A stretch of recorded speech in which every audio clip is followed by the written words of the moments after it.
Tailoring చేసే వాళ్ళు కొంతమంది లైనింగ్ బ్లౌజెస్ వచ్చినప్పుడు లైనింగ్లు తడపకుండానే కొంతమంది కట్ చేసి కుట్టేస్తుంటారు. ఇంకొంతమంది ఏంటంటే తడిపేసి ఆరబెడతారు, కానీ దాన్ని ఐరన్ చేయకుండా కటింగ్ చేసేస్తారు. కానీ నాకైతే అసలు లైనింగ్కి ఐరన్ లేకపోతే నేను అసలు కటింగ్ చేయలేనండి. నాకు అసలు కుదరదు అనమాట. ఎప్పుడో నేను మామూలుగా నార్మల్ బ్లౌజ్ నేర్చుకున్నప్పుడు కొన్ని రోజులు అలా కుట్టేదాన్ని. తర్వాత నేను ప్యాటర్న్స్ నేర్చుకోవడం కోసం ఇన్స్టిట్యూట్కి వెళ్ళాను అనమాట. అప్పుడు అక్కడ మేడం మాత్రం అసలు లైనింగ్కి ఐరన్ చేయకపోతే కటింగ్ చూపించేవాళ్ళు కాదు. అప్పుడు అలవాటు అయిపోయింది. అంటే ఇంకా లైనింగ్కి ఐరన్ చేస్తేనే ఫినిషింగ్ బాగుంటుంది, కటింగ్ బాగుంటుంది అనేసి.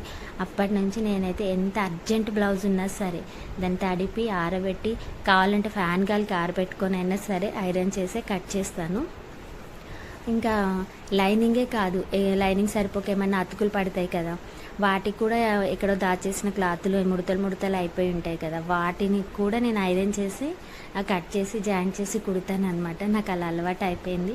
ఇంక ఇప్పుడు నేను కొంతమంది అంటారు ఎందుకు టైం వేస్ట్, పని అలా వేసి కుట్టేసి అయిపోతుంది కదా అని. నాకైతే ఇంక నేనైతే అలా చేయలేను అనమాట. కొంచెం లేట్ అయినా సరే పని అయితే పర్ఫెక్ట్గా ఉండాలి. ఐరన్ చేసి నేను లైనింగ్ పీస్లైనా బ్లౌజ్ పీస్లైనా అన్నీ ఐరన్ చేసి కట్ చేసి కుడతానమాట. సో నాలా మీలో ఎంతమంది టైలర్స్ ఇలా ఆలోచిస్తారు, ఐరన్ చేసి బ్లౌజులు కట్ చేస్తారు? అలాంటి వాళ్ళు ఎవరైనా ఉంటే కామెంట్ చేయండి. Okay friends, bye, thank you.